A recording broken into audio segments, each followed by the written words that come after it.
Hey, Thomas.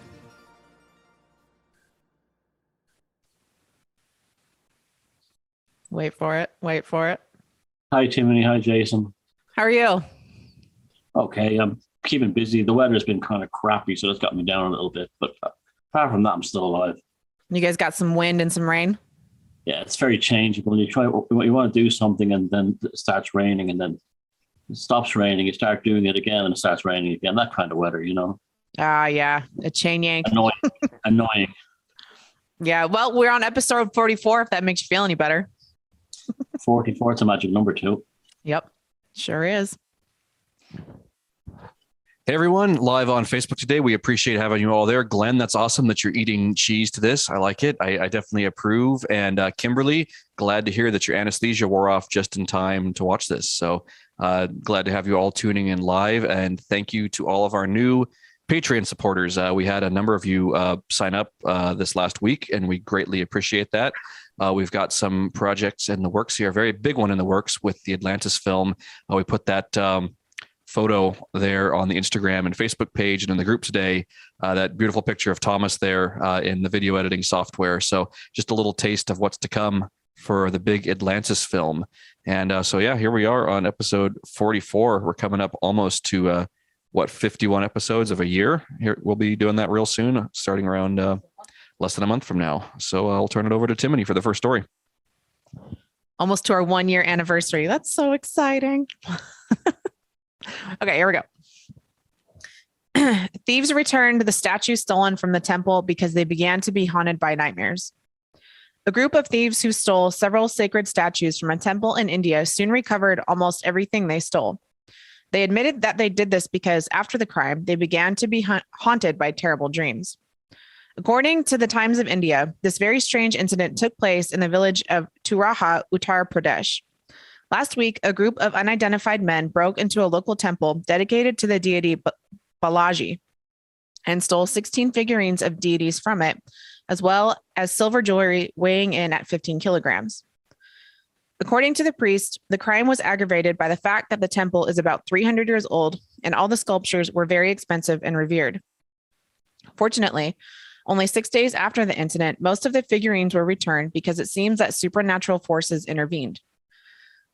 14 stolen figurines were planted in a sack near the priest's house, along with a letter in which the thieves confessed to the crime, asked for forgiveness, and complained that they were being haunted by terrible nightmares. We've been suffering from nightmares since we committed the theft, and we cannot sleep, eat, or live peacefully. We are fed up with terrible dreams and return your values. The priest confirmed that the same figurines were in the bag that were stolen, after which they were honorably returned back to the temple. In the meantime, the police formed 2 teams to search for these thieves in order to recover the silver jewelry and the remaining 2 figurines. There was something like this that happened in Chaco Canyon in New Mexico. And that's where the Anasazi have their ancient ruins and all that stuff. And in the visitor center, there's a display.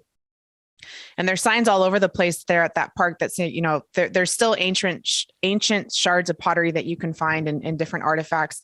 But like these are sacred to the natives and don't take them.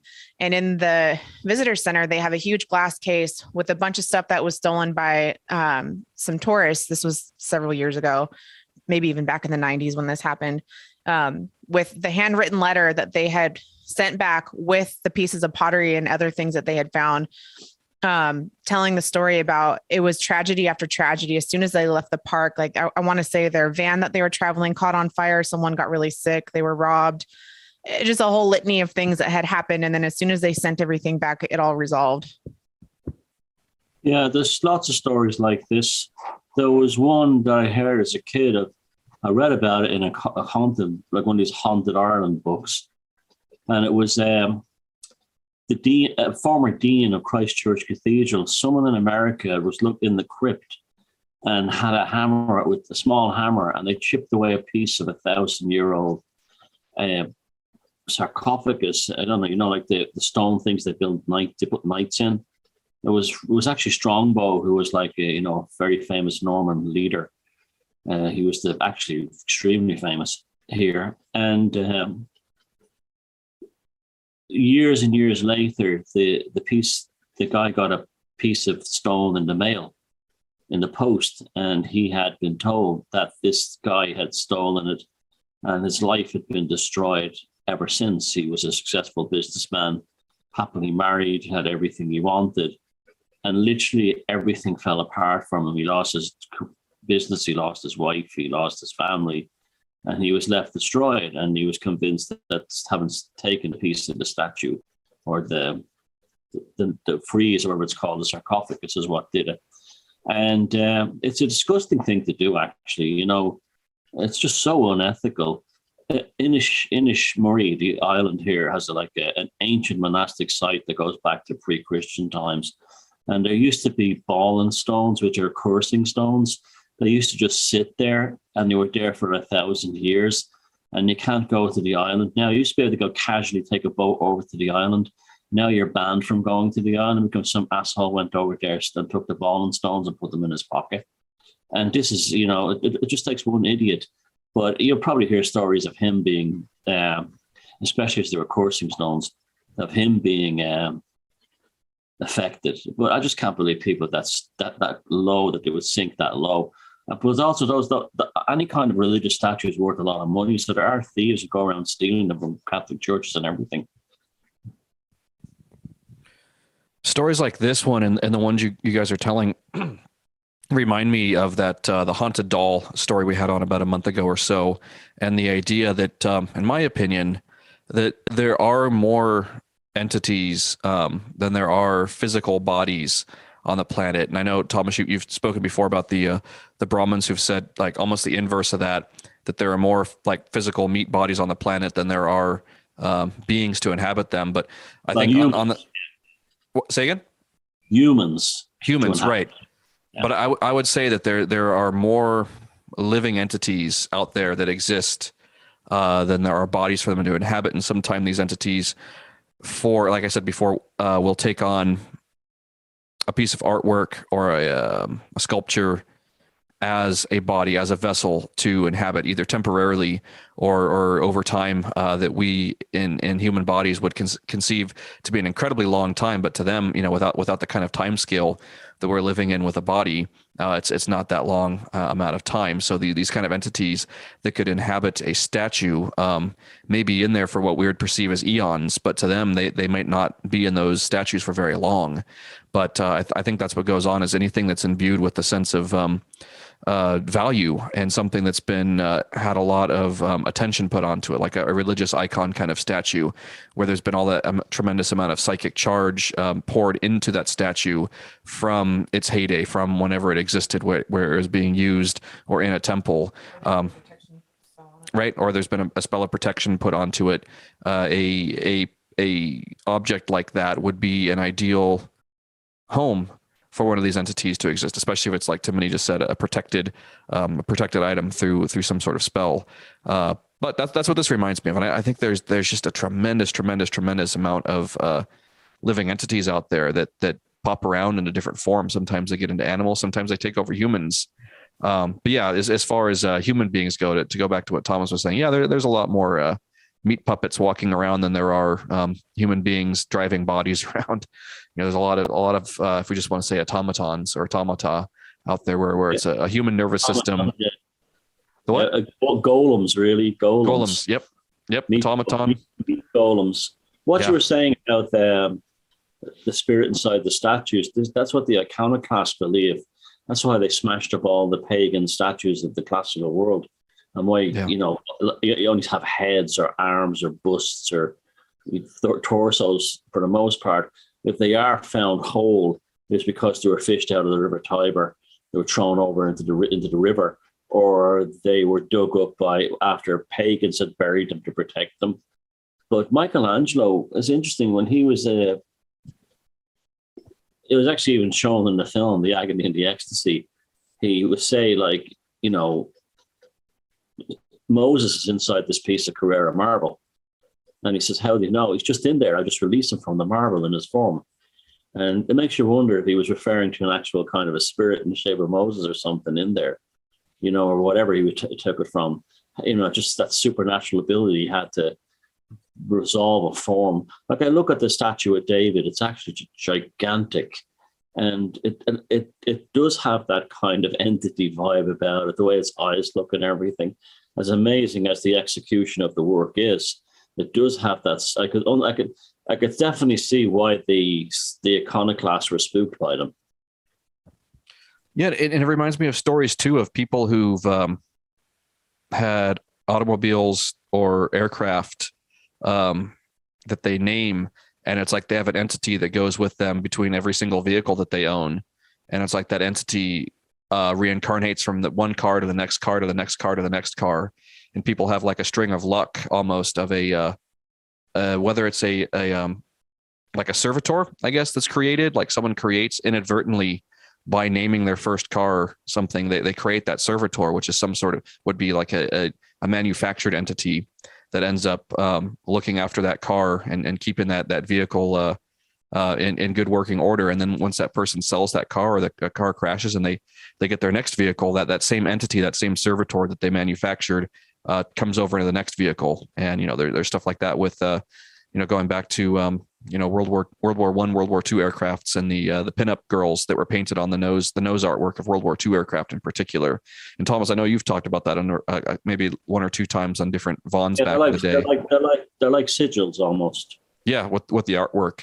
But then, but just this idea though of an entity being able to live in a piece of art, in a statue, in a car, in an airplane, in anything, in a vase, in a piece of pottery.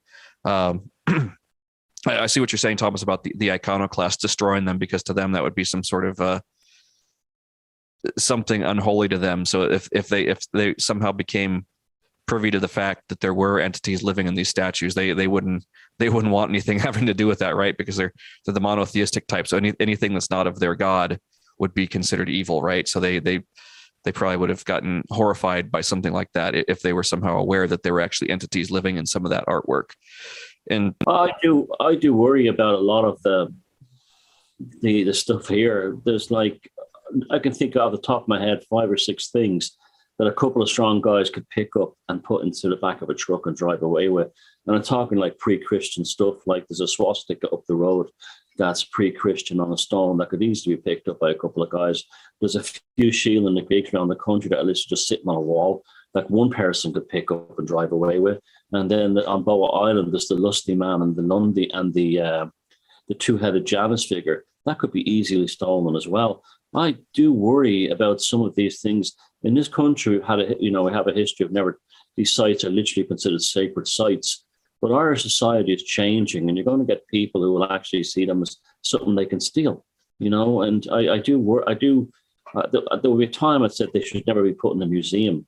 But after what happened on Inishmurray, I'm more and more inclined to say, take those. Like for instance, there was ones in St. Patrick's Protestant Cathedral, loads of pre-Christian idols in St. Patrick's Protestant Cathedral in Armagh, in the crypt. That half of them you could have picked up and put them in a knapsack. They were sitting around there on a wall.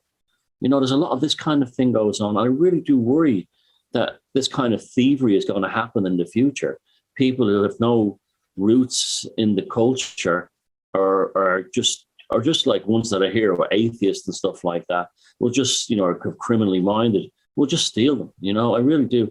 It's something I do think about a lot. It's almost something that like, I mean, I'd almost be willing to like campaign for the government to actually take these things and keep them safe and put replicas there instead.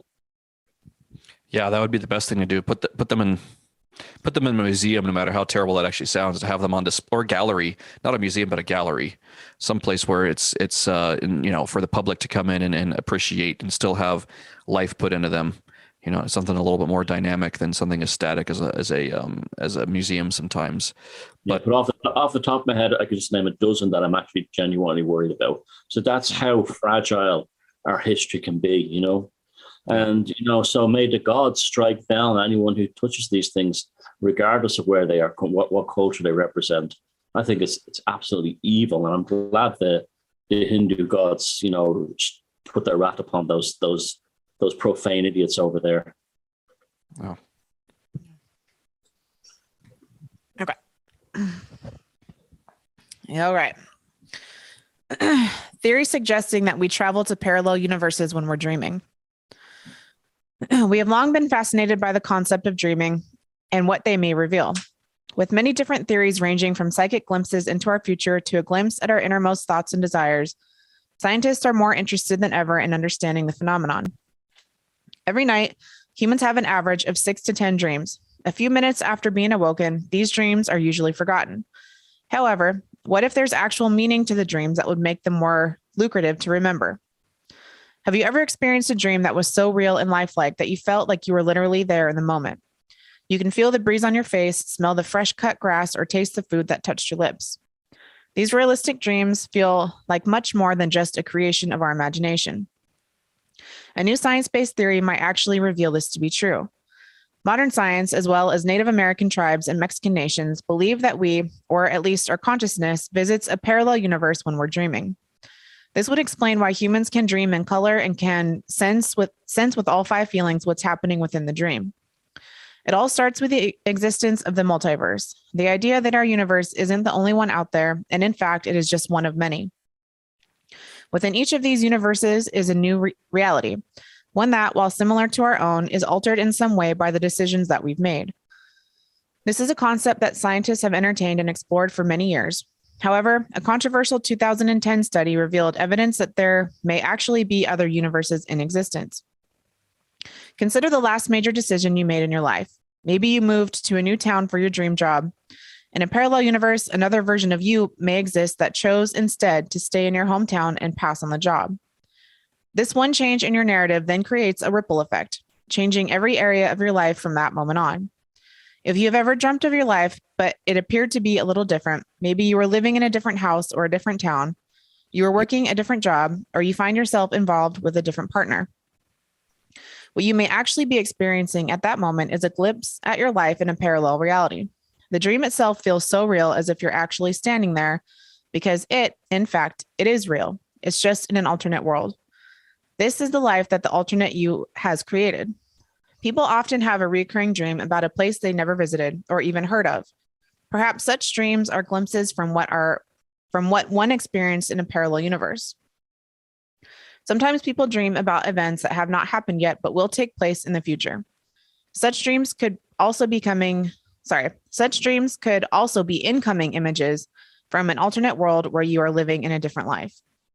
Who knows though? Perhaps some of our most special dreams are a window into a parallel universe. This is, of course, pure speculation, but without speculation and scientific curiosity, we will never be able to learn more about the secrets of our consciousness and our reality.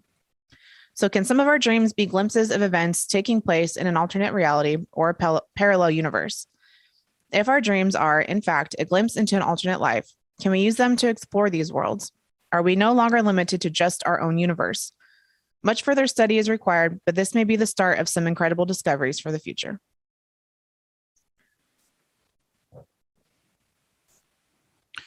Well, I really like the concept that they initially stated in this about dreams being something else that we can go to. I just don't like it when these stories go off into the direction of every single decision that we make branches off into a new reality. Like I mentioned that last time, like if one of us eats, if we eat one breakfast, then there's one reality created, and if we eat a different breakfast, there's another reality created, or even the magnitude, like I said, of choosing different career paths or different life partners. I don't buy into that theory of the multiverse, but I do, like I just mentioned earlier about the concept of servitors, the idea of creating egregores that people will have shared dreams in. So like, for instance, if Thomas, you've done the dream projects before and the velocity of now, and it's like, if there's enough people dreaming together, putting attention in the same dream space, there could be a universe, a reality construct manufactured where everybody who's contributing to that reality construct can go visit that. And one easy way to do that is while you are out of your body at nighttime dreaming. That's what I tend to think happens a lot of times when we're dreaming, is we literally, the body's asleep, the mind is asleep, but we as the being can go off into different places. And sometimes there's realities that people have shared. The different initiatory orders have these egregores that they create too. And sometimes people, when they tap into them, whether it's, the Hermetic Order of the Golden Dawn's egregore, or it's the whatever group it is, people can tap in to these and go experience life that's shared and dynamically put together into these manufactured realities. And so I think that's closer to what happens, what they're talking about with this. And I also think it's cool that these mainstream articles are kind of finally catching up to a lot of the things that we've been talking about, that you've been talking about here, Thomas, for years. People have been talking about in this line of research, that this stuff is finally becoming something that people are more open to, where it's even 10 years ago, 20 years ago, this stuff was considered ridiculous and heavily ridiculed and tinfoil hat, woo-woo kind of stuff, and people would ridicule it. Now it's like you can go and have conversations at the coffee shop or conversations with friends about this in the car, and it's becoming something that people are actually interested in, which I think is a very beautiful thing. You know, being able to talk to our real life normie friends about this stuff and have them be able to contribute something valuable to the conversation. Where 10 years ago, those types of people wouldn't be having these conversations. So I think that's a tremendously beautiful thing. And I just don't like it that some of these ideas keep the motifs keep coming up in these stories, especially about the multiverse thing. You know, you'd think there could be an infinite number of different realities based off of, you know, what color shirt you put on, for instance, or what life partner you choose to be married to, or something like that. And I don't think it's that. I don't like going down that line of thought. Just a thought. I think that if we're talking about a decision that you're going to make that would create a new reality, I think that it wouldn't just be something like what you ate for breakfast or what you're wearing. It would have to be like a heavily emotional impact. Like they're talking about, you know, a life partner or a big life change. If that is going to create something else, it would have to be something more loaded. That makes sense. I don't even really see it as a quantum thing, to be honest. Well, I know ultimately everything is, but I mean, the dream experience is almost like a part of our consciousness. I just think there's another part of us that we go into when we're asleep in this body. Now, whether there's another body on the other side, an actual physical body, I don't know. I really don't know that, but that's what I believe. I believe you actually go into another reality. Now that VON dream project we did about 6 or 7 years ago, I'm still spooked by that because it was so frightening and disturbingly accurate.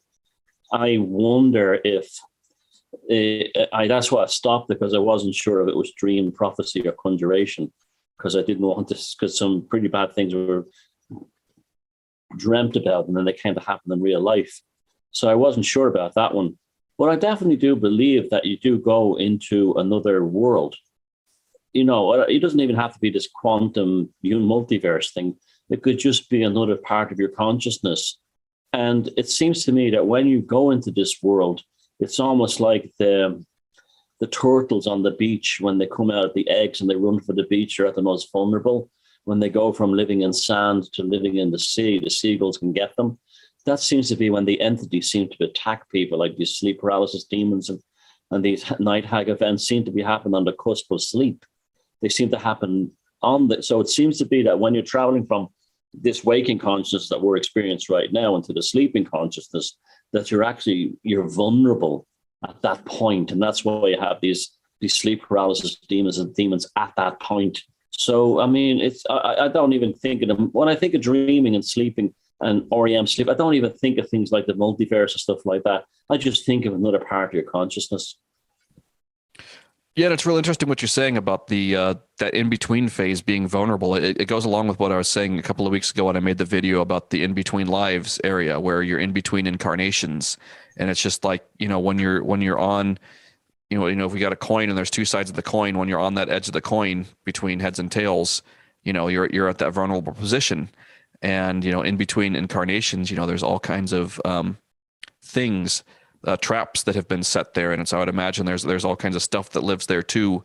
It's the same realm that you're probably passing through when you're going from awake into what we would consider asleep. And, you know, while the meat body is asleep, you know, you as the being can be out there, they're traveling. I don't like the astral body idea. I think that you as a being can travel. I think that a lot of times when people with old digital cameras from the late 90s up until I want to say it's like 2008, before they changed the light sensors, people were able to capture orbs, right? Orbs of light, and that would be that would be a visual representation of a being moving through. So, like, I would imagine if there were cameras set up in a hospital or some place where people were dying, you could probably see as that person dies, them leaving their body as an orb. There would be an impression left in the physical universe where the being is moving through and rippling light a little bit, and that's what these orbs that people see are. So anyway, my whole point is I don't like the astral body thing, that there's actually a body of some other material, like of light or of plasma of something. I just think that once you're disincarnate, you can go out and travel. That's how people are able to do remote viewing. That's how people are able to do astral projection. It's not actually a second body that one's mocking up in a different realm. It's just you without the confines of the flesh body, of a body, period. But yeah, this dream thing. Yeah, Thomas, like you're saying, that going someplace else, whether it's another universe or just a shared reality, and also what you talked about the prediction versus conjuration. And it's like, yeah, there's a fine line there, because we do, by consideration, have a tremendous amount of ability to create things in the universe, especially when we're not tied to the confines of the human body and the human nervous system. If you get enough people flowing an idea in a certain direction, you can manifest that thing or conjure it, right? So Yes.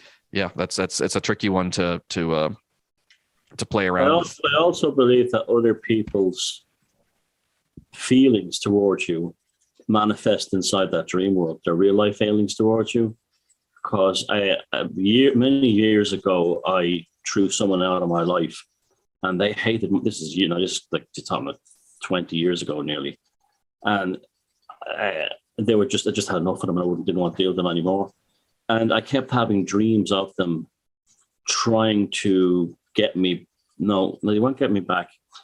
There were things like they were crawling around on four legs, like an animal stalking me in the dream. And I didn't really have any connection to this person really deeply. It was someone I worked with. And another one, they were trying to desperately to get back into my life. And I found out later on that's what they were trying to do. And it was really creepy, especially when they were walking around on all fours like an animal, stalking me in the dream world. So, I mean, so I do think, like, if you have strong feelings, and we all know that unfortunately as humans, that the strongest feelings tend to be the really bad ones, for the most part, that they can impact on another person's dream world. I really do believe that. Right. And then there's the other one too with that, is people can third party two individuals or a group of people by projecting stuff into their space, projecting like if someone's trying to create a fight between two parties, a third party is trying to get, one person mad at the other, or the other person mad at that other person.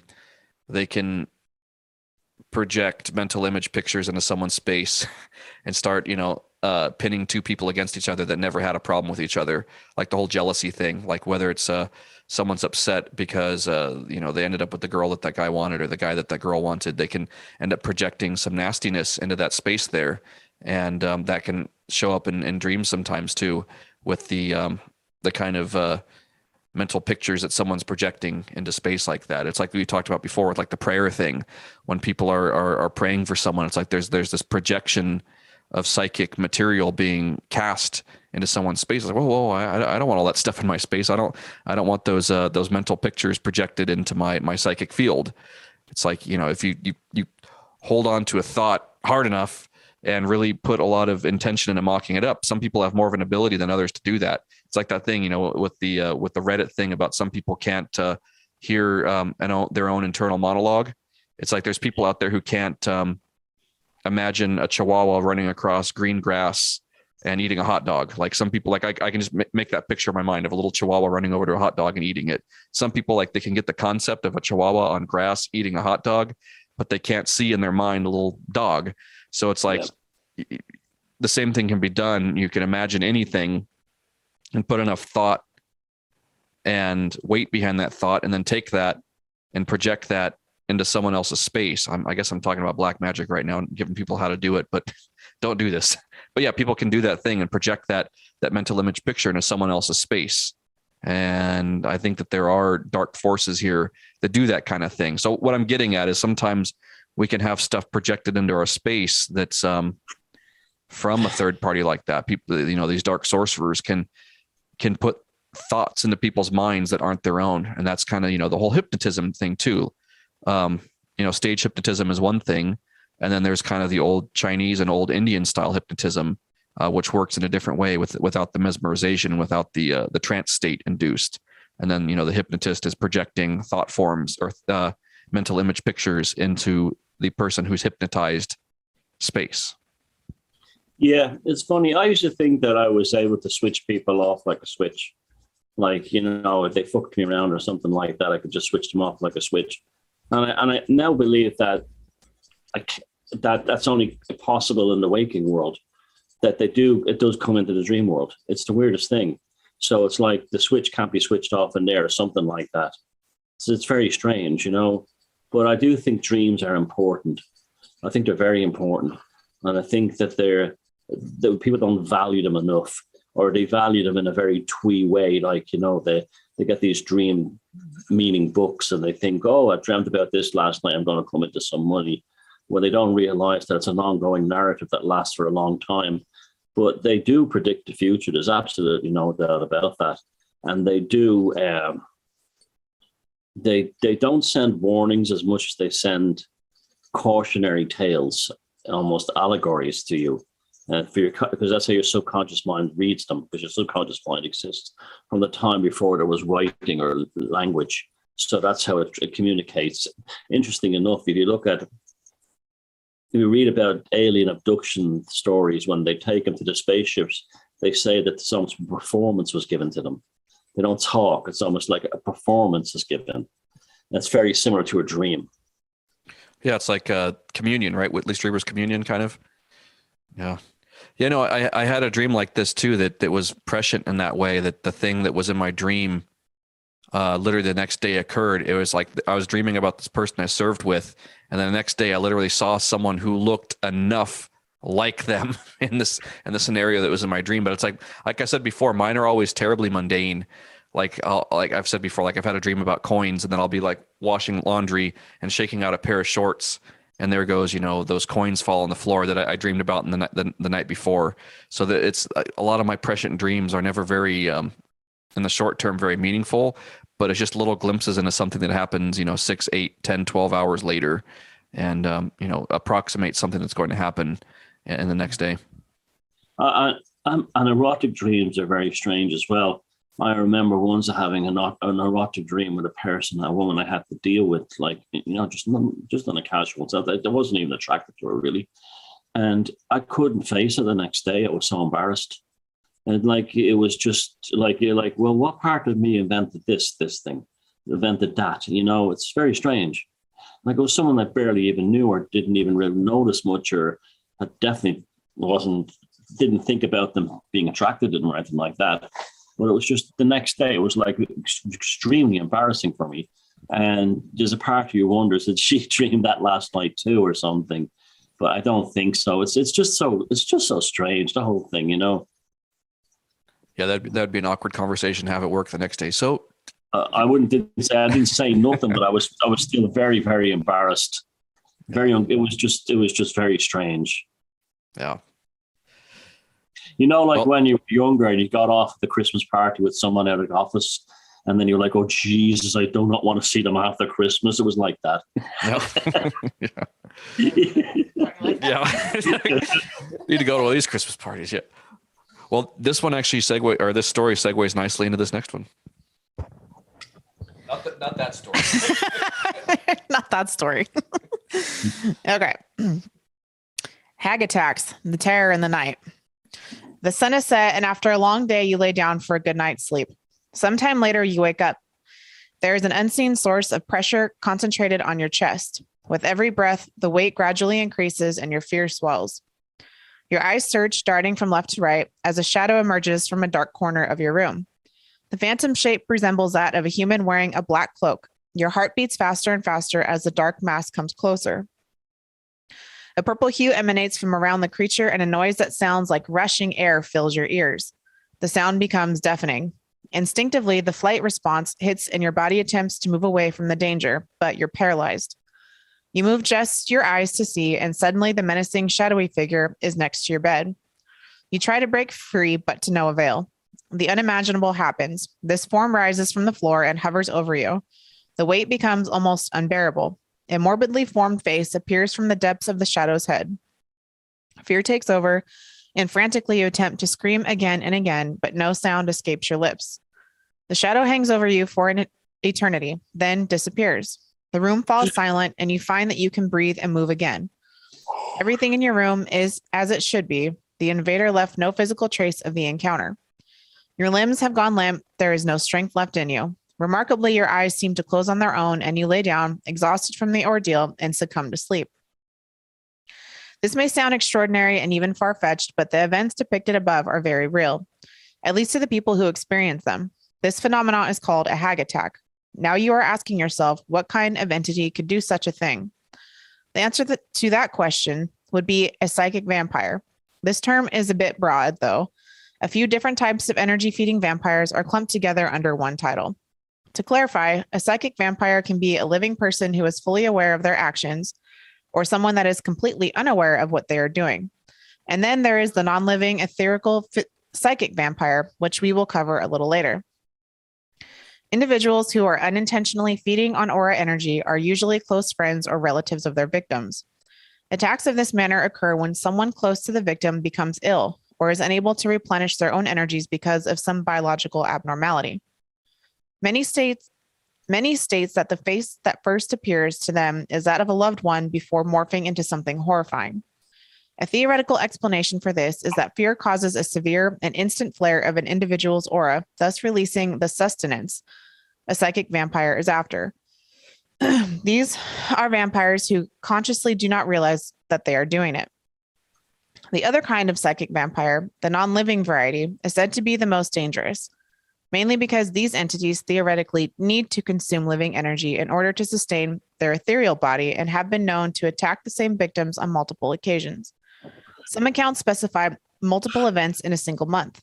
If a vampire wants to attack, he may attack anytime you are sleeping or otherwise vulnerable, either evening hours or daytime hours. If you suspect this type of activity, you can protect yourself by purifying your sleeping area, meditating, and using simple ritual magic. What means will be most effective depends on the type of entity you are dealing with. Research should be done to achieve the best results. It should also be noted that there are physiological phenomenon called sleep paralysis that, according to scientists, can mimic 2 or more of the common traits associated with the hag attack. Sleep paralysis is caused by suddenly waking up from REM sleep. Physicians speculate that low levels of melatonin in the brain affect the neuron's ability to send signals to the body's skeletal muscles, thus making you temporarily paralyzed. Sleep paralysis may also cause hallucinations called night terrors that appear to be very lucid events and in some instances can be mistaken for a paranormal experience. Unfortunately, the exact physiology of sleep paralysis is still unknown, and scientists have yet to lay down a concrete cause or specific catalog of effects for this condition. Nonetheless, the physiological phenomenon should be considered when examining events of a possible hag attack. Unfortunately, scientists can neither confirm nor deny the existence of any type of psychic vampire, or if psychic vampirism is even possible. And for us, the answer may be out of reach, at least until the scientific community's current paradigm shifts into a more favorable direction. There are researchers currently attempting to find a plausible explanation for psychic phenomena, including the hag experience. However, until there is breakthrough in favor of or against the existence of psychic vampires, we will have to watch and wait for what may come from the corners of our rooms. Where did that story come? Where did it come from, that story? What was the site? Let me go back to the top. Anomalian. I'm not sure if I'm saying it right. I know that, yeah, I know that. But yeah, that other article that you, I think we shared it with the tinnitus being like a defense against these. Well, Well, that was just a theory I came up with because I've never had night hag or night terror events. I've never had it. You know, I had an experience when I was 15 where this monkey thing was in the corner of the room, but that was before I got tinnitus, interesting enough. But that wasn't anything like a night hag attack. I don't know what that was, but because I was awake when it happened. But I never had these experiences, and yet I have tinnitus. So when I read that was a peer-reviewed scientific article I sent you guys, which I thought was very interesting. And that was what it said was that, you know, people who basically have tinnitus don't experience night terrors. And I'm thinking to myself, wow, what if the tinnitus is some kind of defense mechanism your body puts in there to protect you from these things? It's an interesting idea. Don't know how true it is or if it's true at all. But I found the thing very, very, very, I wouldn't want to have one of these experiences. I had an aunt who, she was the youngest in the family to die. She died, the first one in the family died, she was the youngest, and her life was terrorized by night hag experiences. I don't think there is any defense. The article mentioned magic and ritual magic. I thought it was a bit weird, that comment they put in there. I never heard of any ritual magic to banish this thing. But I mean, I just don't know what to make of the night terrorist thing. It's just a remarkable thing to me. Maybe it is actual entities attacking you. Maybe it is. I don't know. I don't know how useful magic would be in dealing with that. But I'd be interested to know if anyone's watching the show or in the comments or anything, if you ever had night hag or night terrors and you actually went under a procedure, either religious, like a priest or something, or magic or something, and actually dealt with them, I'd like to know, because that would be very interesting. It was interesting too. In the article, they mentioned the different types. You know, it could be somebody that you know, which ties into what you were just talking about in the previous story. Or we were talking about it, you know, people can, if you cut someone out or whatever, and they're very angry at you, or, you know, that could be a specific type of attack versus this other kind, which is, you know, an entity, a non-human, non-living human source. So it was just interesting that you had brought that up, and then it's in the article too. Yeah, I'd also like to know mortality rates of people. I'm not trying to scare anybody who have constant night hag or night terrors. Do they die younger, or do the ones who die in their sleep or an early age? I'd just be interested in that too as well. This thing hasn't been studied enough because it's too spooky for mainstream science, and it's too spooky even for the esoteric stuff because they're a bit too new age focused. But it almost seems, and it also seems to be something that's gotten worse in my lifetime. I hardly heard about it when I was younger. I can't remember all the books of magic and all the esoteric and paranormal books I'd read all through my life. I didn't really hear much about it. And it seems to have really taken off in the 1980s onwards. And I just wonder if there's a reason for that. It's interesting you say that, Thomas, with that kind of time frame, because what I was going to say that I think this is, and this is something coming from more of the research groups that go into journeying out of body, kind of the Robert Monroe Institute people. I think it was them. They talked about that there's some sort of like an inbuilt defense mechanism that may have been installed at one point, that when people start to go out of their body, there are these things that are there to design people to keep them in the body. So at one point, if there ever was some sort of genetic experimentation done on the human body by a group of people or a group of entities, there was kind of like this kind of implant installed that when somebody starts to phase out of the human body, they run into some sort of defense mechanism that keeps them and scares them back into the body. And that thing that it talks about in the article about hearing the sound of rushing air in the ear and things like that. It's like there's also been people who've talked about kind of a scraping sound they hear, and people will hear that sometimes as they're first going to sleep, especially if you're going into a real deep sleep. As you're phasing out of their body, it's like there's this the sound that I've heard described before as like the sound of one of those manhole covers on the street being dragged across asphalt. I've heard that one. Yep. Or I've heard it as like, it almost sounds like a jet engine, but there's just that. I think that's what that is you're literally going, like if you're taking an old analog radio set, that crackling of when you're changing, the dial onto a different frequency. I think that, so we're here in our human body, and then we shift the dial over and we're no longer in our body. and there's that threshold that's crossed that creates some sort of auditory perception there. And some people purportedly have a guard there, so to speak. And a lot of times that guard is manifests as an old hag, or there's different ones that people have run into. So it's like somebody at one point has, I don't know if it's a genetic memory thing for a group of people. So it's like, Thomas, you've never had one. I've never had one. But I'd be curious to see, like, well, what genetic group of people is it? Is it people who are more of like a Germanic or Nordic, or is it people who are more of like an Anglo-Saxon? You know, what? Well, I've met people that have them. Yeah. Occasionally, now and again, or a few times in their lives. That seems to be quite common. But there are people who have them literally every night. Could you imagine? Yeah, phasing out of the body, and something's going, no, you stay in that body, don't go anywhere. That's what a lot of the out of body researchers say about that it's just a defense mechanism. And it can be, if you just don't get scared of it, you can pop out of body. It's like some people have more ability to pop out of body, to go out of body, to have out of body experiences than others do. Just like remote viewing, some people can remote view naturally. They don't need to go through the training to do it. And then some people, you can go through months and months and years of training and have a little bit of ability at it. But it's just one of those things where it's just like with any art form, it's some people are more adept at it than others naturally. And I've often heard of another thing that happens. When you get bed spins when you're really drunk, it's like that, except you're falling backwards out of yourself. I've heard about that. A few people have described that to me, that they had a sensation that they were falling backwards out of their body while they were just about to fall asleep. Yep, or rolling. That's the one I've had before. It's forward and to the right for me.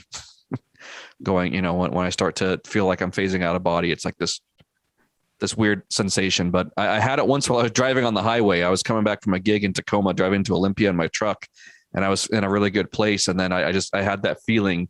I'm like, no, don't leave the body while you're driving the truck. That could have been really dangerous, but I don't know why it was like, I that happened to me on the way back from that gig, but I felt that little bit of like lightheaded kind of feeling. And then that sensation of rolling forward and to the right. But yeah, I've heard people sometimes that have it backwards. Other people will roll to one side or the other, and it feels like they're going out of their bed. And I think that's why sometimes, when someone's going to sleep, they have like the leg tremor or the arm tremor, and someone twitches. It's that same kind of thing of like a physiological reaction to keep them in the body, the same kind of thing. So there's these inbuilt, if you want to say, like, there's an operating system in the human body that someone installed at one point, kind of a biological software. Somebody monkeyed about with it and put in stops for people to run into and scare them from exteriorizing out of the body. You'd think that if there is some sort of control mechanism that exists to keep people suppressed, that'd be one of the things. You wouldn't want people to be able to go out of their body and kind of see things as they are. You'd want to create kind of a slave class that keeps people interiorized and only thinks that they're a body. And if someone goes out of body, it's like obvious to them that, oh, I'm not that body that I'm existing in. I'm the person in that body. And it's like that's where the transhumanists get their whole bullshit from, that you're the body. Yeah, that they can extend. That take that and stick into a vessel of some kind and live forever. Yeah, or trying to extend the body's life forever. That somehow, like, they are the body, and they can put computer chips and microprocessors into the human body to exist forever in that form. But they don't understand the whole reincarnation cycle and all of that. They don't even know what it is to be alive. Yeah, they don't know what they don't even know what life is. So, yeah. But yeah, that's my thoughts on the night hag are that it's a defense. It's an artificial entity.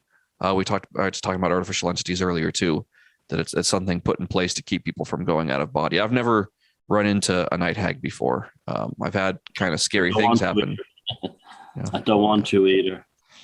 Yeah, but the scraping, heard that, and I try to put that into compositions a lot too.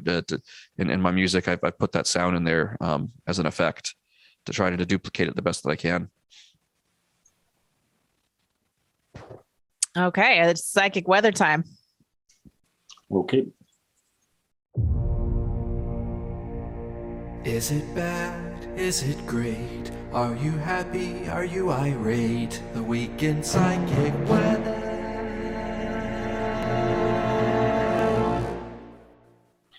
Hello, this week's psychic weather seems to be that magic is accessible. If you're a creative person, a musician, a writer, painter, whatever, this would be a very good time to get painting or creating. There seems to be that ability to do things that and also if you're a practicing occultist, it seems to be that magic is quite accessible at the moment. Now, what makes me think that is I've been observing how this meme magic, which is basically a form of chaos magic on the internet, is being used against this monkey thing that's all they're trying to foist upon us, and it's failing miserably. And it's failing miserably because mainly there's so many, every time the media tries to tell us we're all going to get sick from this next horror, there's the memes jump on board and batter it down. So, and I've noticed that even with the normies and the regular sort of like rank and file out there who would normally be in fits of terror over this new virus, they're all laughing at it. They're making fun of it. They're making fun, and it's directly coming from the warriors, I would call them, the chaos magic warriors out there, who are using memes to actually fight back against the globalists and their latest bollocks, their latest bullshit. And so it's worked actually better, even more effectively than when it was used in 2016 against Hillary Clinton. So I would say that, like, at the moment, and also anything I'm creating at the moment seems to be working out really good. So I would say that the psychic weather this week is that magic is there, and you know, the magic bus is leaving town, and be on it, because it seems to be very accessible right now, and that's the psychic weather this week. Is it bad? Is it great? Are you happy? Are you irate? The week in psychic weather.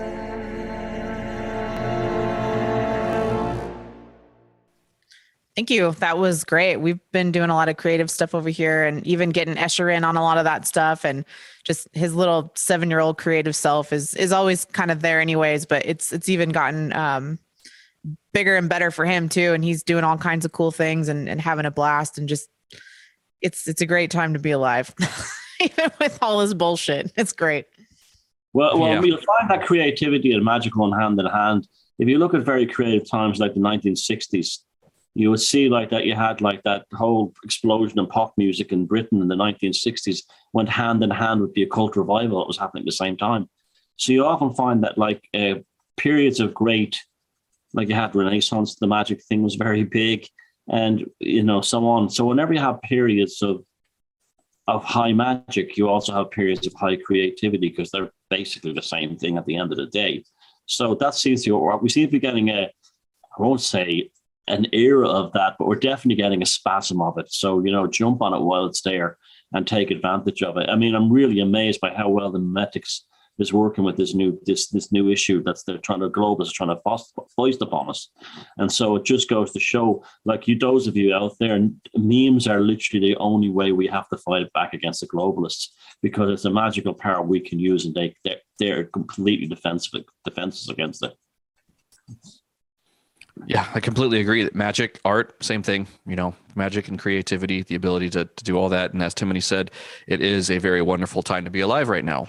This is a wonderful time to incarnate. We've got tremendous tools as artists and creatives at our disposal right now, even just with the computer and software technology, the things that you can do with video creation, with music creation, with Photoshop, with, you know, photo editing type of software, and just the availability of art supplies and the technologies that are out there, the mediums to create art with. It's a wonderful time to be doing all of that. It's all incredibly affordable. And another thing that's going on, it seems like whenever there's the bullshit that the media tries to get people in the state of fear, let everyone around, you know, do that, and then, you know, we'll just continue creating. You know, it's just like at the beginning of the ping pong pestilence, when all that was happening, it was a very tremendously creative time for me, and I'm sure it was for a lot of people too. Everybody was all fucking paranoid.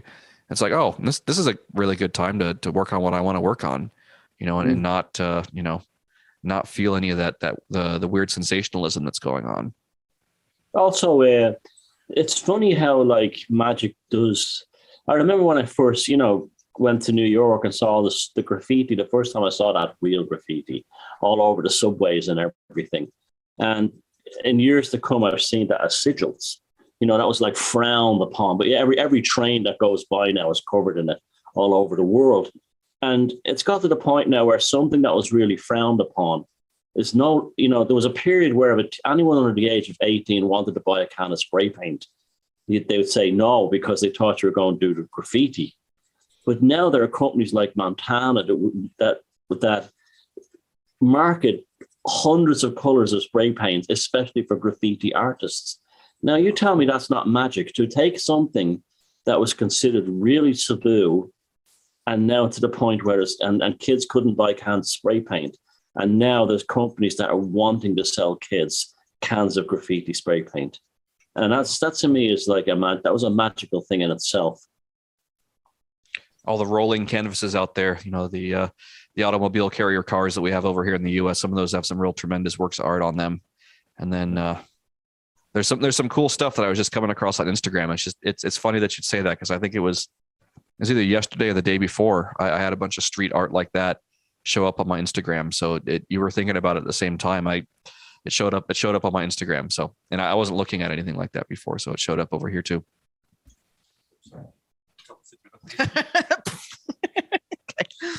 All right. Jerusalem syndrome. Traveling to the holy city can send you mad. Every year in Israel's holy city, a handful of Christian tourists are suddenly transformed from seemingly healthy, normal people to street preaching, psalm singing Bible characters, often garbed in nothing more than a hotel bedsheet. Psychiatrists have a name for this sudden onset of delusion, the Jerusalem syndrome, which was first diagnosed by Dr. Heinz Hermann in the 1930s. Those who are affected by the Jerusalem syndrome begin vigorously bathing to purify themselves, dress in robes or sheets, and begin preaching in the streets, believing they are Moses, John the Baptist, or Jesus Christ, among others who were sent on a divine mission. The Jerusalem syndrome is usually benign. However, those affected by it have been known to cause trouble, such as was the case with Australian tourist Dennis Rohan in 1969. Claiming to be on a mission from God, Rohan set fire to the Al-Aqsa Mosque, which led to citywide riots. Since this incident, doctors and law enforcement treat the bizarre behavior of the Jerusalem syndrome with caution. As the year 2000 approached, the number of tourists anticipating the coming apocalypse grew drastically, leading to an increase of strange biblical figures roaming the streets of Jerusalem. It was estimated that as many as 50 people a week would require hospitalization, a startling increase from an average of 20 each year.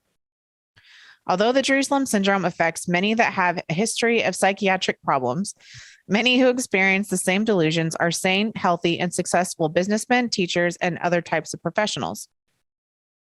The syndrome usually affects Protestant Christians, but it has also been reported in religious Jews and, on rare occasions, Catholics.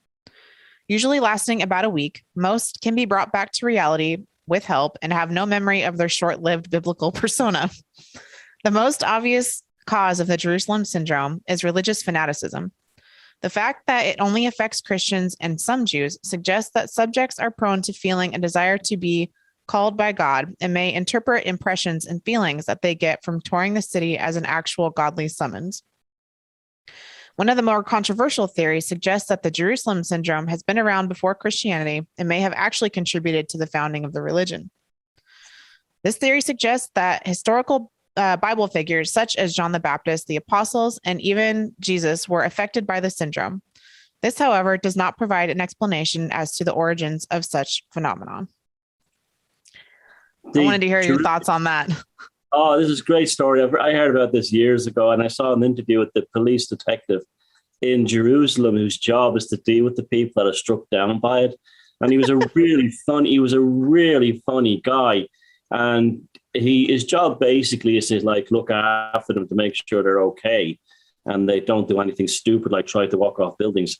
So he basically sits there with a psychologist and whatever else they need, and they just say no, they take care of them. And he said that's what the article said. After a week, they suddenly don't feel it anymore. But that's what it said that in the article. The funniest part of all was in the 25 years that he had been in charge of these people in Jerusalem that had Jerusalem syndrome, he said he only ever had one Catholic. The rest were nearly all Protestants. Now, I found that, I would like to know why that is, because that's the really interesting part. Yeah. Yeah, I like what they said in there about that this could have been something that even existed before Christianity, and that some of these people in the Christian canon were victims of this as well. I've often thought for a very long time there's a extra dimensional race that came around and brought with them, like, I'm using these software analogies, but brought with them like a software program to install into as like a mind virus into human society. And that Christianity, or not just Christianity, but the whole Abrahamic trio and every single mainstream religious organization that's come about after that have all been corrupted with this same mental virus that just the biggest, most prevalent ones are the Abrahamic trio. And now it's turning into New Age, and it's turning into literally everything you find out there has this template in it. But I think it's interesting that it's coming out now, this idea that, yeah, this is something that people have been suffering from, this religious extremism, this idea, but the fact that it comes along mostly with Protestants, just because they tend to be a lot more puritanical and enthusiastic about their religion than Catholics do. It seems like Catholics tend to have more of the, I don't know very much about either, but what I've seen from Catholics is they tend to be a little bit more interested in almost like the polytheistic side of it with their saints and everything that they're not. Catholicism is basically paganism with a bit of Jesus thrown in. Yeah, it really is. And that's, you see that it's like Santa Muerte and all that other kind of thing. But yeah, that's interesting. Like, you just got me thinking now. Sorry to interrupt you, but you've really got me thinking. Now I'm wondering about the Knights Templar. When the Knights Templar went and found that whatever the great secret was under the Temple Mount in Jerusalem, and came back as completely different people. Now you got me wondering about that. They got zapped. Yep. Yeah. Yeah. Something tends to happen when a group of people develop a spiritual philosophy that's workable and effective and beautiful and artistic and aesthetic. Something always happens where this mind virus finds a way to insert itself and turn that philosophy into the mind virus. It's like, you can take one of those writing templates for writing a story. That's the same story. You just insert different character names, different places, different time periods and everything, but it's the same template of a story. And you can look through different films and different TV shows, and it's essentially the same template. You just plug in different characters. So it's like the mind virus goes along and takes everything and then just plugs in Jesus, or plugs in Muhammad, or plugs in Buddha, or plugs in whomever it happens to be. And, the names and dates are switched around, but it's the same kind of virus. It essentially always ends up doing the same thing. And what I've noticed, they always come back to this idea that humans are born inadequate, or they're born into sin, or they're born needing something, needing salvation. And, just looking at the etymology of that word salvation, just the idea of like, needing to salvage oneself, that, you're born broken and you have to go to something outside of yourself. And there's always a ready-made savior there put in place. And who knows what that actual savior thing is that people are going and being all worshipful towards. There's something very creepy about whatever it is. There's always this external entity that gets fed. The demon Jehovah, or whatever it happens to be, always ends up, putting itself into every single one of these, religious cults that comes along and then gets turned into something mainstream, and, it just happens everywhere. But yeah, the Templar thing, Thomas, that's real interesting, because it sounds like, the original Knights Templar were a very adept occult order and had a tremendous amount of knowledge on, the workings of the human mind, the human psyche, mythology, and just how life as a human functions. And then, yeah, they turn into something else after they ran into whatever that was and maybe got zapped with it. I also wonder if there's Mecca syndrome, when all the Muslims go to Hajj and they're going around the big black square. I mean, I'd be interested to find out if there's Mecca syndrome among Muslims. That'd be an interesting one to find out. Yeah, if there's anybody here who's Muslim or has Muslim family, or knows anybody, and you've got a story, drop it down in the comments, either here on Facebook or on YouTube when this goes up on there. But yeah, there's something about that. And this whole thing, it also, somebody put it in the comments, the Jerusalem thing, that, the dance that was going on back in the day a couple of years ago, reminded me of that too. And they were all hypnotized by it. Yeah. That song hypnotized it, and all those idiots doing this dance videos, they all look like automatons who've been hypnotized. Fanatics. They really did. I mean, there was one hospital here that did it, and the video was taken down after a day because so many people complained about it. But it looked like the hospital staff were like, they really did look like that, like they had been spellbound. Yeah. And the song is bloody awful too. It is. So, yeah, again, I think that comes from something external. I don't think anything human ever created anything like this. I think this comes from if there are other universes like we were talking about earlier, this kind of stuff comes from another universe. The stuff behind Abrahamism and all that. It's not native to this reality. It doesn't mirror anything. If you look at the law of correspondence of as above, so below, there's nothing in nature that has that kind of savior idea. There, you can find paganism as it corresponds within nature. You can see it all around you on the microcosm and the macrocosm. But if you look at the concept of salvation and sin and all of that, there's nothing in nature that mirrors that. There is no correspondence. Same thing with communism. There is no correspondence within nature of communism and socialism. I just find it funny that they banned magic. It's deeply prohibited in the Bible, and then you have Jesus turning water into wine and loaves the fishes and all that stuff. So they gave him magic. He was okay. He was allowed to use it without being stoned to death. Right. Yeah, that's the other part of it. Take away people's concept of immortality and reincarnation, and take away people's magic, take away people's ability to, it's like the thing too. I'm sorry. That's right. Christians don't do magic. They have miracles. Oh, yeah. Yeah. Well. Okay, here we go. Ancient technology that was centuries ahead of its time. Archaeologists repeatedly stumble upon artifacts that seem way too advanced for the times from which they originate. The ancient Greeks, for instance, developed a clock capable of calculating and tracking planetary motions and solar eclipses, among other things. These forward-thinking inventions are often called ahead of their time. In reality, they are reflections of the ingenuity of their respective civilizations. We like to think of technological innovation as a gradual, steady, and fairly linear process. However, this is just not the case. Archaeological excavations throughout the world reveal that, once in a while, ancient civilizations developed inventions that were decades, if not centuries, ahead of their time. It is sometimes said that these inventions rival or outmatch modern science. This, too, is a misconception. While many ancient super technologies from Roman concrete to Damascus steel were once lost, they have since been recreated by present-day researchers. Usually, any difficulty in recreating them stems from the lack of original instruction rather than an inability to comprehend the invention itself. Equally erroneous is the notion that ancient civilizations stumbled upon these technologies by accident, or that they were designed by idiosyncratic geniuses who were not representatives of their day and age.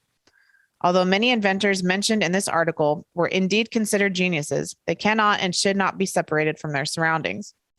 Their work is not anachronistic, but a testament to the ingenuity and scientific potential of their respective civilizations. When the Muslim fleet of the Umayyad Caliphate attempted to lay siege to the Byzantine city of Constantinople in 674, their ships were doused in flames. At first, the Muslims were not alarmed. Fire was often used in naval warfare and could be put out easily with cloth, dirt, or water. This, however, was no ordinary fire. Once it ignited, it could not be extinguished, and after the entire fleet had burned down, even the sea itself was set ablaze. The Umayyad Caliphate met its doom at the hands of a new military invention known as Greek fire, Roman fire, liquid fire, or sea fire. No recipe survives, but historians speculate it might have involved petroleum, sulfur, or gunpowder. Of the three, petroleum seems the most likely candidate, as gunpowder didn't become readily available in Asia Minor until the 14th century, and sulfur lacked the destructive power described by Arab observers. However, what makes Greek fire so impressive is not the chemistry of the fire itself, but the design of the pressure pump by the Byzantines used to launch it in the direction of their enemies. As the British historian John Howden discusses in an essay titled Greek Fire Revisited.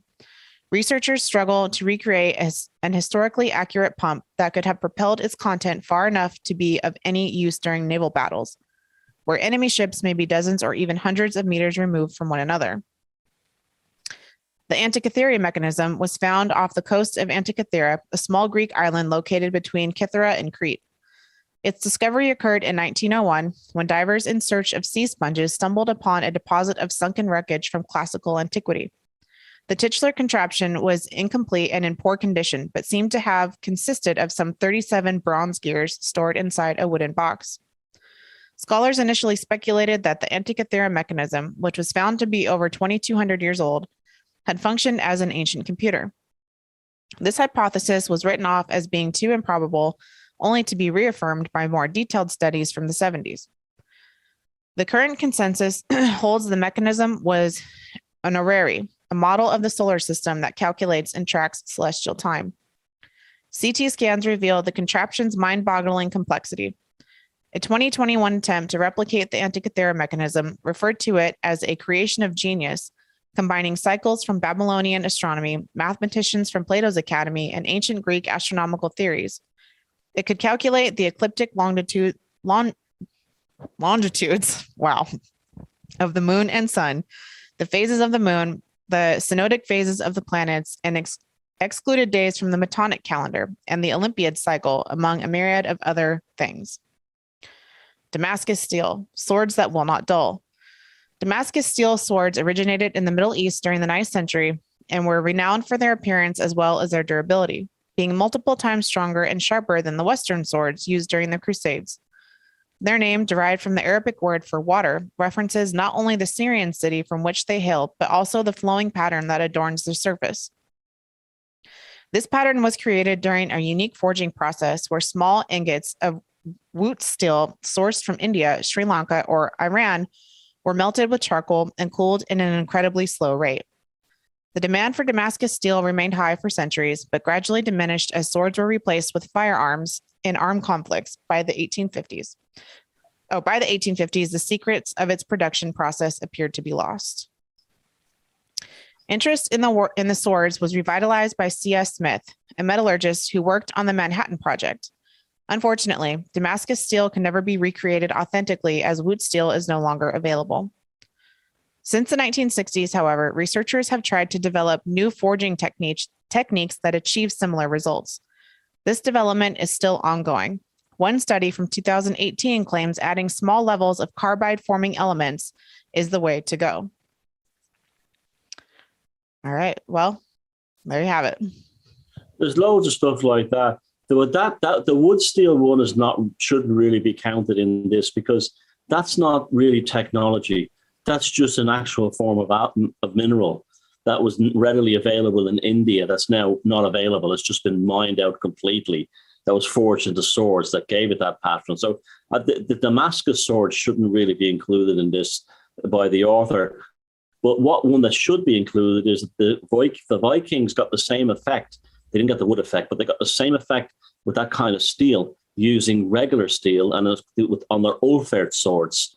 Now, if they could recreate that today, it would be the most valuable steel in the world because it's basically flexible and it has a unique molecular structure that the only thing that separates from regular modern steel is that the Vikings said it was quenched in dragon's blood, whatever dragon's blood was, with an allegory for something else.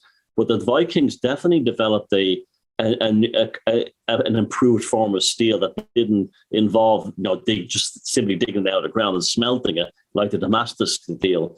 There's also a column in India that's absolutely incredible. It's been there for like a couple of thousand years. It's made of iron and it's never rusted. And it's not wrought iron, it's regular iron. It's never rusted. And they don't even know how it was made. It was molded in some kind of a mold. It almost looks like it was extruded and has complex designs on it. And you could just lose count of all these things that are out there. I mean, some of them I don't want to talk about right now because they're in the Atlantis film, but it's just endless what's out there that shouldn't have existed but did at the time when you start looking into it.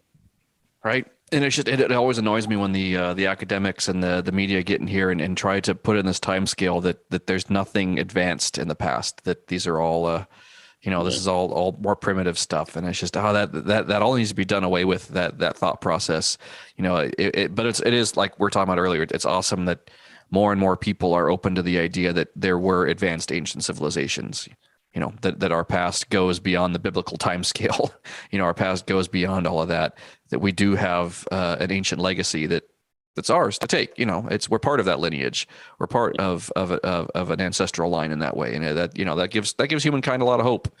And but again, the things you're talking about, the box with the gears in it, I find that fascinating too. And I'm not sure if it's an astronomical calculator, the way you're saying. I want to say that there's another story I read someplace about that thing that had another explanation to it, but they always try to pass these things off as such mundane explanations. But before, like I said, a maritime clock for calculating longitude was one of the things that I heard that it could possibly be, because you needed before electronics, you needed a clock, a specific type of clock to calculate longitude, not latitude. Okay, and that wasn't invented in England until like the 18 something, when a very complex ship's clock was developed, and it was considered one of the greatest inventions of all time, because it was actually finally the seas were a lot safer. But that's another one I heard. It was a longitude clock that the Greeks had 2,500 years ago, or the Phoenicians, or wherever what the seafaring race was. Yeah, I like that one. Yeah. But again, we've got this stuff in our history, and it existed, and there were previous hive civilizations. The Atlantean being one of them. But I think more stories like this need to come to the forefront. You're talking about the thing in India and all of that. There's some really cool stuff out there. And there's another one. I can say this one because it's not in the Atlantis film. The dodecahedrons. Have you ever seen these things that have been found in Italy mostly? Now they say it's Roman, but as Tina often says, in Italy, they just assume that everything is Roman. It's like they don't think of anything really older because it dominates everything. But those dodecahedrons are not, they're so strange looking to begin with. And they do look like they're part of something else. And also, nobody knows how they were made. Nobody knows how they were made. And they're actually, most of them are quite well, perfectly engineered. Like you're talking about, high technology machine shop, modern machine shop engineered. And that's another one. Those and we don't know what they are, and they're incredibly machined. That's another one. There's loads of them. There's loads of this stuff. Yeah. And how much of stuff like that just gets scooped up by the Smithsonian or some of these other groups that just never sees the light of day, that the public never sees it. There's these artifacts all over the place. I know that there's been tremendous stuff here in the U.S. that was scooped up along the Mississippi River Delta. There were things there that the Smithsonian scooped up, and it's just and then Egypt being full of everything like that, like holes that have clearly been drilled, that not only went through a piece of stone, and they didn't actually know the speed of the drill by counting the rings that it put through, but all you're talking about serious drilling equipment, but also drills that could turn inside things. They could go inside and come out the other side. There was, you have to, people don't understand, especially academics, because they don't live in the real world. They live in offices and stuff like that, or in laboratories. You would be amazed how quickly nature takes things away. And literally, you'd be very lucky if you have anything left that isn't stone. Very lucky. I mean, if we, I've saw this thing saying, if like our society suddenly stopped tomorrow, within 100 years, it'd be unrecognizable. I got news for you. In 50 years, it would be gone. How many of you grew up in houses when in your parents' house when you were a kid and lost toys in the backyard? Little racing cars or plastic soldiers. Where did they go? They rotted away instantly. I've been doing experiments here. I put all washing machines. There was an Aston Martin in a shed behind here, an old car, and from the 1970s. You know what's left of it now? Literally just the knobs from the radio, and they're rotting away. And that hasn't even been buried. And that's only since the 1980s where that thing was dumped there. And in a building, inside, a damp building, but inside, people, they don't understand that, like, it's like in ancient megalithic world, we see all these stone monuments, but they would have had beautiful woodwork, textiles, and all the metals would have rusted away, all gone. This is assumption that like, where are the tools that they built Egypt with? They've all dissolved a long time ago. Mother Nature has eaten them all up. Everything. And that's why they build in stone, because stone lasts. And the only metal that lasts is bronze. Nothing else lasts a long time except bronze. So if our Western civilization collapsed, in 500 years' time, all that would be literally left would be bronze statues. That's it. Everything else would be gone. And you look at the ancient and stone statues as well. Now, what do we have left of the ancient world? Bronze and stone. So what does that tell you? Everything else has rotted away. That's why we say set in stone. We want something solid, set in stone. Yeah. Yeah, and just this whole idea that they try to paint the manufacturers of these civilizations as loincloth wearing savages. That always just bugs me. It's like, the consciousness of these people were, I would venture to say, far more advanced than the consciousness of today's iteration of humankind. The minds of these people had to be tremendous. Yeah, I mean, like if you go to the National Museum of Ireland, you see this all over the world. They have in the gold section all this Bronze Age gold that's beautifully engineered. All these like ornaments and objects. And then they have a picture of the guy who's making it, and he's dressed like he belongs in the South Seas in a pair of furry trousers, and he's like, I am Og, this kind of thing. That would have had to be; those things would have had to be made in a workshop of dedicated apprentices and masters who had great reverence for their tools and the craft and all this stuff. They weren't made by some guy going, and that's literally in Malta at the temple of Gigantea. There are 60-ton stones lifted 30 foot in the air and inserted into lintels as slots. You go to the Interpretive Center, and there's statues that have been found there, and the statues are 5,500 years old and show women with braided hair, I swear to God, and plaid skirts, right? And then they show the Interpretive Center. It's all Jesuits who run it anyway. The Interpretive Center then shows how was the temple built, and you see two fellows who look like Homer Simpson in loincloths, like that. That all. They even have the statue of a person dressed in the clothes from the period, and it's a plaid skirt and braided hair, and they still have like the Fred and Barney, Fred and Wilma Flintstone. Yeah, and that's what they want. That's what they want to think we are. They want us to think that we, we're basically just apes in loincloths, and there's nothing farther from the truth. Until Jesus came along, yeah. Right. Yep. Yeah. Everything always gets turned into that story in one version or another. But no, it's just there were things that we as human beings created that were of tremendous intricacy and tremendous aesthetic from these previous civilizations. And I would say a lot of that was created before the mind virus showed up. I think we did a lot cooler things back in the day before the mind virus got here and fucked up the way that we do things and the priorities that we have now. We assume that, like, because if they had certain living conditions, that was the ultimate part of their technology, right? So to say you went to 1960s America, right? And for some miraculous reason, a Sears home, an American house, a typical American family home, like the Sears catalog home, was the only thing that survived of America in 2,000 years. And then they would say, this was the ultimate technology. That would not mean that they built rockets that went into space or atomic weapons or anything like that. Then that's what they're doing to the ancient world.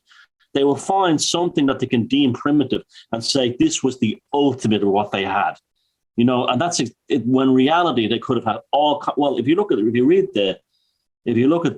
Mahabharata, they talk about like flying machines that fire nuclear weapons in the sky. You look at the Irish annals, you have Nuada with the prosthetic arm made of silver by the Druid, and then that was later on grafted into a flesh arm. How did people thousands of years ago imagine these? Were they science fiction fans? No, they had to have seen it or known or experienced it. They had to have known bionics. must have either been passed down as a memory from a previous civilization. But there's no way they would have thought that up. Like, he gets his arm cut off, and then a druid builds him a robotic arm. You thought 3,500 years ago, people came up with this. And then that was eventually that was removed, and then a proper hand was grown onto it, like stem cells. That came from a previous advanced technology, and it entered into the folklore. Right. Yeah, and I want to say there's stuff like this too in a lot of the Native American mythology too that's been terribly suppressed, where there's stories like that. I want to say that there's some here or over on the west side of the state from the Salish people around Puget Sound that have these tremendous stories about flying crafts and everything, and having battles with people that had flying crafts. And it's just the academics always try to make the native peoples of the United States, the native peoples of the America, out to be just the only thing that they were capable of doing was creating things out of hides and out of basic pottery and everything. But no, they had a civilization that stretched back, and maybe the most modern survivors of those civilizations had things made out of leather and had things made out of earth and clay. They're the survivors of a previous civilization, of a previous high civilization that goes, a lineage that goes way back.